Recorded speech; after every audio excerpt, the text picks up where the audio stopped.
Հայաստան-Վրաստան սահմանային անցակետում վրացական կողմը արհեստական խոչընդոտներ է ստեղծում արտահանում իրականացնող հայ բեռնափոխադրողների համար, նրանց առանց հիմնավորման թույլ չտալով հատել սահմանը։ Հայտարարում է Հայաստան խմբակցության падգամավոր Գառնիկ Դանիելյանը։ Հավելում եւ միայն կաշառքի դիմաց է, որ վրացի մաքսավորները բաց են թողնում անցակետում շաբաթներ ու անգամ ամիսներ շարունակ սպասող հայկական բեռնատարները։ Պարոն Դանիելյան, ոչ մի անակնկալ չկա, որ դուք ոչ թե հարց եք տալիս, այլ սադրանքով եք զբաղված։ Եթե դուք ունեք կոնկրետ տեղեկատվություն, ես ուզում եմ իմանալ, թե երբ եւ որ իրավապահ մարմնին եք դիմել։ Այսինքն ձեր սադրանքներով ես կարծում եմ, որ դուք ուզում եք խնդիրներ ստեղծեք, որ հետո գաք ել այդ խնդիրների մասին խոսեք։ Այսուհանդերձ վարչապետը շեշտեց. մարտի 3-ին եւ 4-ին աշխատանքային այցով Թբիլիսիում գտնվելու ժամանակ վրացի գործընկերների հետ քննարկվել են երկկողմորակարգի բոլոր հարցերը։ Թե տնտեսական, թե քաղաքական, թե տրանսպորտային եւ թե մնացած բոլոր եւ եկել ենք կոնկրետ եզրակացությունների, պայմանավորվածությունների, աշխատանքի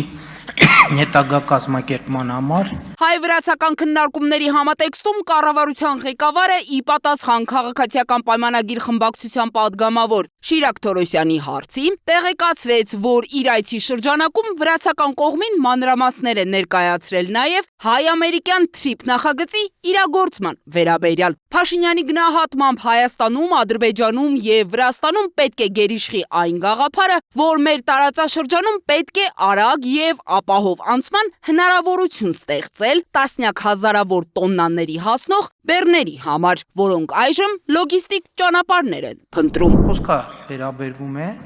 արևելքից արևմուտք, մասնավորապես Չինաստանից դեպի Եվրամիություն եւ հակառակի ուղղությամբ տրիլիոնների ապրանքի վերաբերյալ։ Եթե մենք տարածաշրջանում 20 հատ երկաթուղի զուգահեռ բացենք 20 հատ էլ ճանապարհ, մեկը չի հերիքի սպասարկելու այդ ամբողջ բեռնափոխադրումը։ Եվ հետեւաբար ես կարծում եմ, որ հիմա շատ լավ պահ է, որ Հայաստանը, Վրաստանը, Ադրբեջանը այս հնարավորությունը նայեն որպես ընդհանուր հնարավորություն, որտեղ մեզ պետք չի մենք մտածել, որ վայ, ես մի բեռնատարը բա որ ուրիշ երկրով անցնի, մենք $50 կկորցնենք։ Եթե մենք Հայաստան, Ադրբեջան, Վրաստան կարողանանք մեր տարածաշրջանը դարձնել գրավիչ, արագ, ապահով անցում, բոլորից եկամուտները տասնյակ անգամներ կավելանա եւ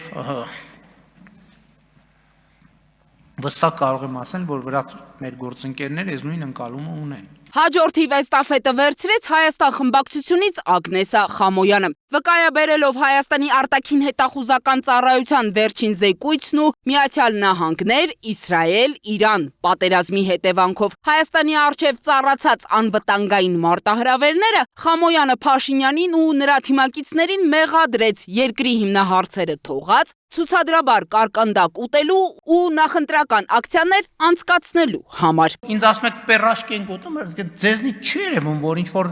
հացադուլ հայտարարած եւ քուրց հակած վիճակում եք, ինչի գլխներիդ մոխիր լցրած չի ձեր բանի խմբակցության եւ ինչի քուրց չեք հակել։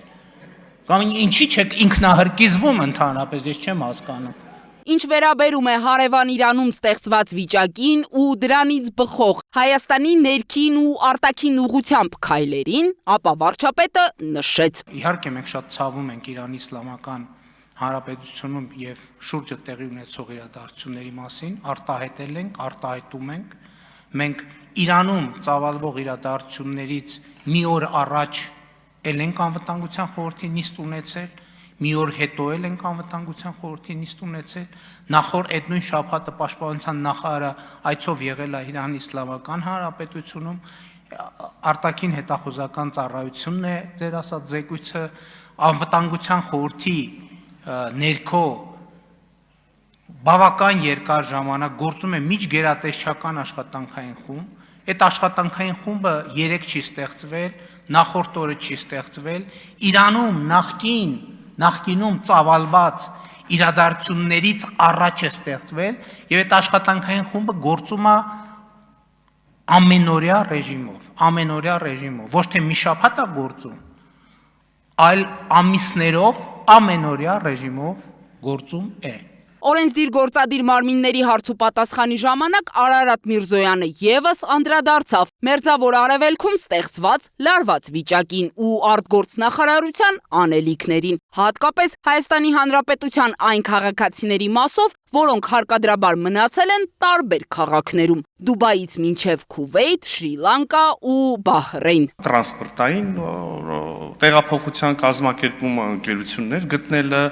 վճարելը նաև Հայաստանի Հանրապետության կառավարությունն է հոգում այդ տեղափոխությունը, նրանց անվտանգ անցումը Միացյալ Արաբական Էմիրություններից դեպի Օմանի Սուլթանություն, նրանց հասցնելը մինչև օդանավակայան, ձևակերպումների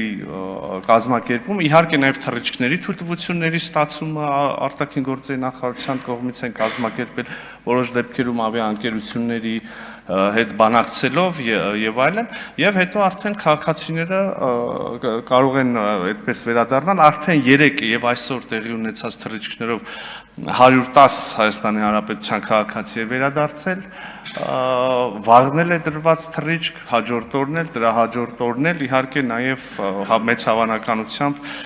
կարող են թռիչքները վերագործարկվել նաև Դուբայից եւ Աբու Դաբիից, բայց իհարկե այսքանով ամբողջը չի սահմանափակվում, սպეციფიկաներ կան, այսինքն մենք կապի մեջ ենք մշտապես մեր բոլոր գրեթե քաղաքացիների հետ։ Սրան զուգահեռ Միրզոյանը նաև ընդգծեց ռազմական գործողությունների սկսվելուց ի վեր Հայաստանին վերաբերելի բոլոր երկրներում հայկական դեսպանությունները բերվել են աշխատանքի արտակարգ ռեժիմի։ Ձյանա Դավթյան, Տիգրան Ղազարյան, Free News, Ազատ լուրեր։